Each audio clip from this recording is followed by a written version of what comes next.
and his confidence flowed back. All these years he had been nervous of the mysterious man who now stood before him. He had never realized what a puny figure he really was, which was Alda's second mistake of the day. Holt was small, but puny was not a word that entered into it. In addition, Holt had spent a lifetime fighting far more dangerous adversaries than a second-year battle school apprentice. I seemed to notice that there was a ranger apprentice being attacked, Holt was saying softly. I think that makes it ranger's business as well, don't you? Alda shrugged, confident now that whatever the ranger might do, he could more than handle it. Make it your business if you like, he said. A sneer entered his voice. I really don't care one way or the other. Holt nodded several times as he digested that speech. Then he replied, well then, I think I will make it my business, but I won't be needing this. As he said it, he replaced the arrow in his quiver and lightly tossed the bow to one side, turning away as he did so.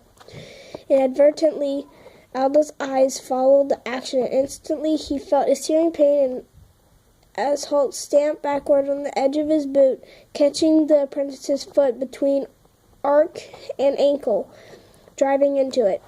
As Alda doubled over to collapse his injured foot, the ranger pivoted on his left heel and his right elbow slammed upward into Alda's nose, jerking him upright again and sending him staggering back, eyes streaming with the pain. For a second or two, Alda's sight was blurred by the reflex tears, and he felt a slight pricking sensation under his chin. As his eyes cleared, he found the ranger's eyes were only a few centimeters from his own. There was no anger there. Instead, there was a look of utter contempt and disregard that was somehow far more frightening.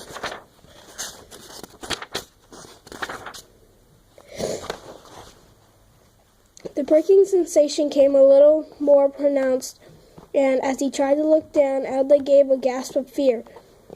Holt's larger knife razor, edged and needle-pointed, was just under his chin, pressing lightly into the soft flesh of his throat. Don't ever talk to me like that again, boy, the ranger said, so softly that Alda had to strain to hear the words. And don't ever lay a hand on my apprentice again, understand? Alda, was all his arrogance gone, his heart pounding in terror, could say nothing. The knife pricked a little harder against his throat, and he felt a warm trickle of blood sliding down under his collar. Holt's eyes blazed suddenly, like the coals of a fire in a sudden draft. Understand, he repeated, and Alda croaked a reply. Yes, sir. Holt stepped back, reshelving the knife in one fluid movement. Alda sank to the ground, massaging his injured ankle. He was sure that there was damage to the tendons. Ignoring him, Holt turned to face the other two second-year apprentices. Instinctively, they had moved closer together, and were watching him fearfully, uncertain as to what he was going to do next. Holt pointed to Brian. You, he said, his words edged with contempt, pick up your cane. Fearfully, Brian moved to where his cane lay on the ground. Holt's arrow still embedded halfway along its length.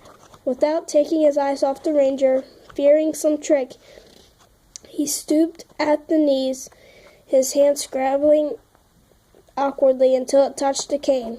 Then he stood again, holding it uncertainly in his left hand. Now give me back my arrow, the ranger ordered, and the tall, swarthy boy struggled to remove the arrow, stepped close enough to hand it to Holt, tensed in every muscle as he waited for some unexpected move from the ranger. Holt, however, merely took the arrow and replaced it in his quiver.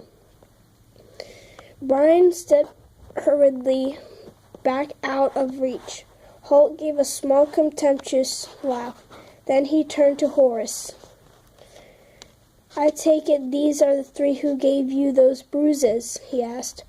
Horace said nothing for a moment, then realized that his continued silence was ridiculous. There was no reason why he should shield the three bullies any further. There never had been a reason. "Yes, sir," he said decisively. Holt nodded, rubbing his chin. "I rather thought so," he said. "Well then, I've heard some rumors that you're pretty good with a sword. How about a practice bout with this hero in front of me?" A slow grin spread over Horace's face as he understood what the ranger was suggesting. He started forward. "I think I'd like that." Brian backed away a pace. "Just a moment," he cried. "You can't expect me to." He got no farther. The ranger's eyes glittered with that dangerous light once more, and he took a half-step forward, his hand dropping to the hilt of the sax knife again. "You've got a cane. I suggest you use it. Now get on with it," he ordered, his voice very low and dangerous. Realizing he was trapped, Brian turned to face Horace. Now that it was a matter of 1-to-1, 1-on-1, he felt far less confident about dealing with the younger boy. Everyone had heard of Horace's almost uncanny natural swordsmanship. Deciding that attack might be the best defense, Brian stepped forward and aimed an overhead slash at Horace. Horace parried it easily. He parried Brian's next two strokes with equal ease. Then, as he blocked Brian's fourth stroke, he flicked the wooden blade down the length of the other boy's cane in the instant before the two weapons disengaged. There was no crosspiece to protect Brian's hand from the movement, and the hardwood drill sword slammed painfully into his fingers. With a cry of agony, he dropped the heavy stick, leaping back and wrinkling his injured hand painfully under his arm. Horace stood ready to resume. "I didn't hear anybody call stop," Holt said mildly. "But he disarmed me," Brian whined. Holt smiled at him. "So he has, but I'm sure he'll let you pick up your cane and start again. Go ahead." Brian looked at Holt from Horace and back again. He saw no pity in either face. "I don't want to," he said in a very small voice. Horace found it hard to reconcile his cringing figure